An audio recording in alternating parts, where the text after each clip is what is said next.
आलीच कुठून कशाला बाया तू खातीच एवढा भाव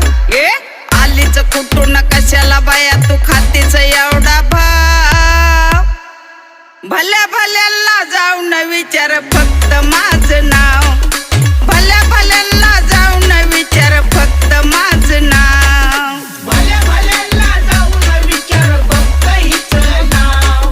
भल्या भल्यांना जाऊन विचार फक्त हिचं नाव